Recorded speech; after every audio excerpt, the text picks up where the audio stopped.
think I'm going to do a merlot tonight. A merlot? Mm-hmm. All right. I'll let you. We could just blow everything off and just go to sit for 2 hours at IKEA. If we didn't have other people meeting, we would probably do that, right? All right, let's do this. Are you ready now? I'm ready. Okay. So if you can look at the camera when you think about it, or if you feel like you're saying something that's really important. Okay. But this is as much about our conversation, right? Okay. As it is about whatever end result comes out of it. So it's as okay. much about the interaction that we have as whatever it may be, wherever it may be seen later, right? Okay. So why don't you tell me your name and a little bit about yourself? My name is Sue Landolfi, and I live in Santa Monica, California. I work as a club promoter in the music business, booking bands and clubs, basically little concerts. And I live right near the beach. Yay. Yay. Which I love. And it was my birthday yesterday. Yay! So tonight, my dear friends are taking me to a comedy club. And that's what we have going on right now. Excellent. Excellent. So, tell me how you feel about the current political, cultural climate. I kind of feel like they're both. I feel that our cultural climate revolves around politics, all right? Mm-hmm. That it's kind of embedded in it. But if you want to speak about it separately, that's fine too. But there's the climate and sort of the way that we're interacting, I guess, is what I'm talking about that. I think right now people are scared. I think people are scared. We're really seeing, the job situation is very scary. The economy isn't great. People can't find work. And that's scary. They also, I think, with politically, the whole Social Security system, what's going to happen to people's futures, even if they work, is there going to be money later for them? Really? Are they going to be able to take care of themselves? That's a scary thing right now too. It's something that we've been raised to depend on, right? Absolutely. I'm sure that when you retire at whatever age, there's going to be this money there for right. you, and so you work. People who are now in their 50s and 60s are thinking this is going to get ripped out from underneath me. Something I've been told my whole life. Oh, right? exactly. I also think too the whole Medicare insurance. People are thinking about cutting that. I think a lot of the fear also comes from, which is related to politics. I think the whole I have to shut this. Yeah, I'm worried about this stuff. The whole 9/11 situation really changed things, because all these years and decades, there's been fear about war and about terrorism, but it was far away. I mean, now it's here and it's really affecting us. I think more people are becoming more aware and trying to find a way where they can get more involved. I mean, you look at voting, more people voting. I just think people are more aware of what's going on in politics than they have been, at least in my generation, or, I don't know, decades back, and my mother's generation and before that. But I think now people are aware. They want more answers. I'm still very hopeful about Obama, because I believe he is just modern thinking. I don't think he's failing because he's a failure. I think he just was given horrendous problems to deal with. Mm-hmm. And there are big changes going on, which hopefully will result positively. But I think he just was given a lot to deal with, and it's certainly not easy. Mm-hmm. And he's accomplished a lot that people don't seem to be willing to recognize, or that the media doesn't seem to be willing to recognize. You know what I mean? Like, the stuff that he's done with the credit cards is really great. You know, my credit card bill, it looks different. They're treating me differently. Wow. Yeah, I mean, it's some really cool stuff that he's done. And, you know, it just seems to get kind of brushed underneath. Yes. You know, Well, also the media, people want more drama. Like, why do we need so much drama all the time? I think you look at the Charlie Sheen situation. I mean, people love that drama. I think also part of it is, though, the real news, like Egypt or terrorism or the economy, people need an escape from that because there isn't an easy solution. So sometimes I think that's why these tabloids and the Charlie Sheens get so much attention, because sometimes we just need an escape. I think you're right. Yeah, but I think people now are more involved, want to see the changes, are willing to work for changes, aren't just going to sit back and wait for it to come to them, which could be a good thing. I think you're right about that too. It's almost like there's more of an awareness because people actually, they realize how much it is affecting their life, right? Yes. You know, that's kind of what I think anyway. So, do you affiliate yourself with any groups?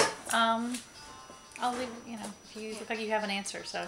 Any kind of group, well, I consider myself, maybe not committed to certain things. I mean, I definitely, for instance, religiously, I'm not religious, but I'm very spiritual. And I know a lot of people say that, but I think it's a good thing to say. I think,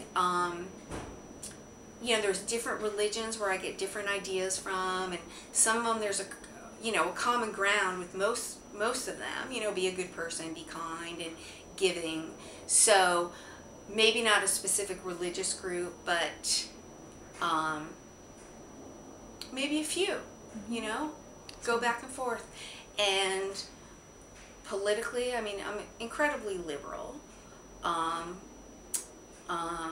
I also consider myself a bit of a socialist, but definitely with a big dose of capitalism. I think that everybody needs to be taken care of, whether they have a room, a hot plate in a bathroom, and a bus pass. Everybody should have that. People should not be living on the streets. Yeah.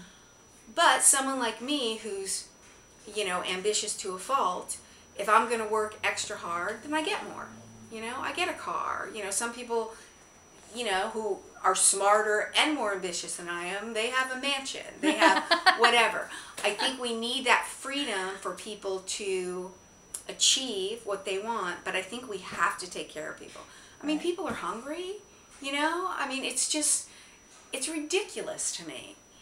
So as far as groups go, I consider myself very, very liberal. I'm not associated with any political party. I generally vote Democrat. And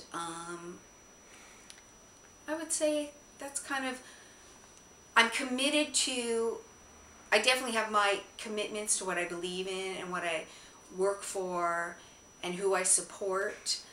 But, you know, I'm very open because I've seen, you have to be open. Everybody might have a good idea that you have to kind of listen to and see what people are saying, good or bad. So how do you feel about people who don't share your beliefs? Well, that's a really interesting question because on the one hand, I want to say live and let live. But I'm very opinionated and I'm kind of a big mouth. So, for instance, I'm very environmental, very big on recycling, and I will certainly comment to people in line at the grocery store about, you know, taking 5 plastic bags. And I've certainly said, and, you know, got whipped around a little, like, can't you bring a shopping bag? Can't you get a shopping bag? Do you? Yeah, and I'm definitely learning to temper that because part of it isn't my business, but where's the line drawn where I should make a difference by bringing this up? I've definitely heard racist comments and sexist comments, those I don't hold back on. And people will tell me to shut up. I've certainly had people say, you're right. Right. And hearing that, what if that does make a difference?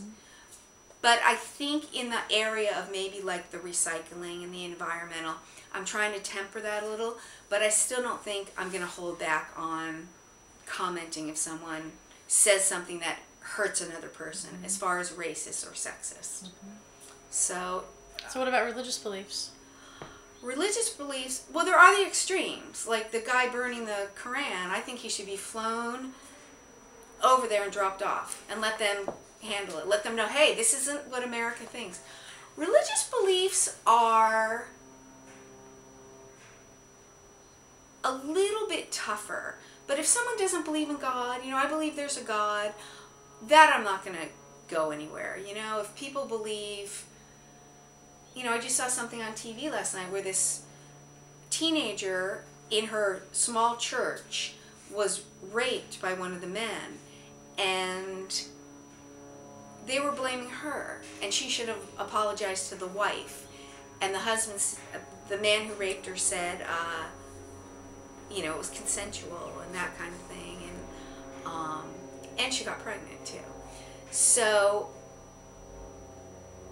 if someone just believes something different, like there isn't a God, or doesn't believe,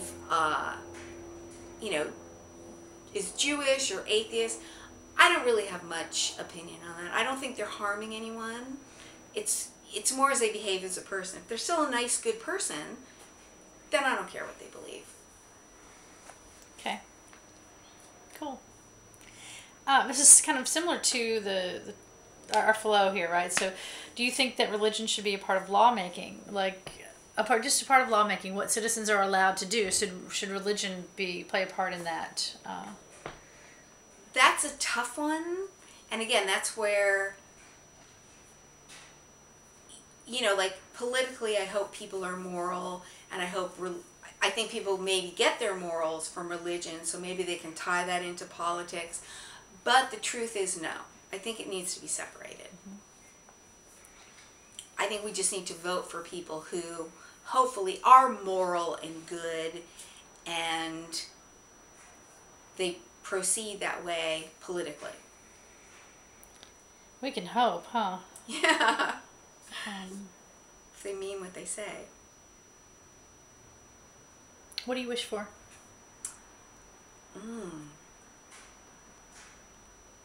I do wish for, speaking like before with the people who are hungry, I wish for no one to be hungry.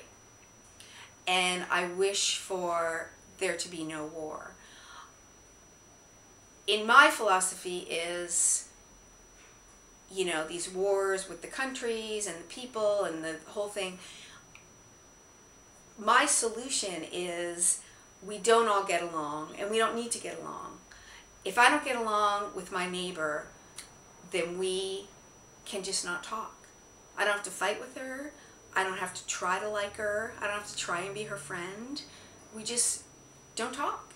I don't like her. She doesn't like me. Then we don't talk. And I think all these different countries need to do it.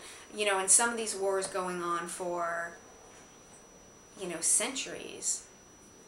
Let's find a solution already, just for the sake of having a solution, and move on to better things. So I wish for peace on earth. I really do. And I wish for people to be taken care of better. Beautiful. Thank you. Do you believe in miracles? Yes. I definitely do. I think there's stuff unseen. We don't know why things happen or how things happen. I definitely believe in miracles. How about fate? Fate? I don't know, because I think of fate as... Sometimes people use that as an excuse to not take control. But I think there are also miracles on the positive or like a negative. I think some things are just going to happen and we don't know why. And people say things happen for a reason. And I can agree with that, but I don't think we know the reason sometimes. I don't, some people misuse the word karma. They say that if one does something bad, then something bad will happen. That's not really what karma is. Karma is just being positive so that hopefully there'll be a positive outcome. And you know, you look at a baby dies of cancer, and you look at a horrible person seems to have all the breaks. Mm-hmm. So I don't think any of that, there's, that kind of ties into the fate thing too. I think things sometimes just happen. Mm-hmm. How about heaven and hell? You believe in heaven and hell? Yes. I just recently had this conversation with a friend. Did you? Yeah. I believe that heaven, I believe there's a God, and he created heaven because there is a devil. And I think on earth you can look at a devil like Japan. You know, that's somehow the workings of the devil. God made heaven where everything will be great. No one will be sick. No one will be hungry. Everyone will be happy. That's kind of my vision. I think since there is a devil here and God can't take, like, people say, why did God let that happen? Well, I don't think God did. I think there is a devil. And my friend, who I had this conversation with, she doesn't believe in the devil. She says, look at Japan. It's because there's fault lines, and they, you know, as humans, we built a nuclear reactor. And I said, yes, I believe in the fault lines. I believe in all that. I said, but still, why are there fault lines? I said, that's maybe where there's a devil. You know, he created, or she created fault lines. She created a need for nuclear power because we can't get enough power elsewhere. So it's, yeah, so I believe in heaven and hell. Interesting. So you think your friend was more thinking along the lines of evolution then? Definitely. Okay. Very practical, very natural. You know, yes, there are fault lines. We are almost done here. I'm looking over my questions to see if I didn't forget anything. You dug deeply into the brain. Well, I have one other question. And it's a pretty big question. And you may feel like you've already answered it because you, in a way, well, let's see what you think, you know, and maybe it will bring something else to mind, right? If you could change one thing about the world, what would you change? Wow. That I could be the boss. That we wouldn't have to get up before noon for work ever. No, I think the thing I would change, it's definitely a tie between no more poverty and no more war. I think poverty would win, but maybe if there was no more war, I'd like to think all those funds could go to feed people. I think it would be no more, how about no more suffering regarding people being hungry, people being sick? That would be a big one. Let's go with that. No more suffering via hunger, sickness, that. Then everyone could hopefully at least survive. And then if there's still war, if that's going to be taken out of it, that would be a great thing. That's great.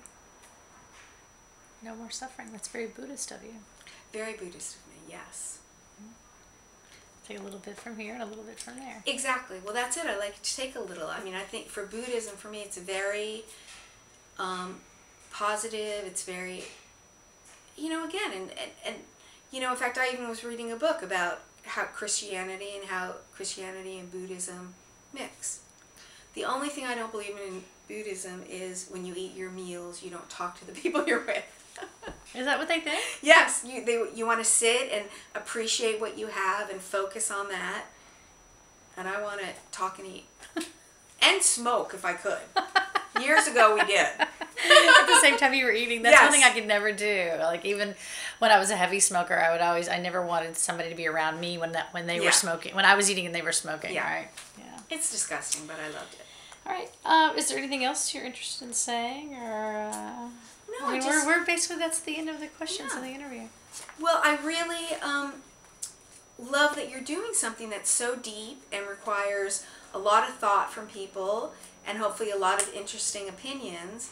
I mean, I like that you're getting people to think, and you're not just doing like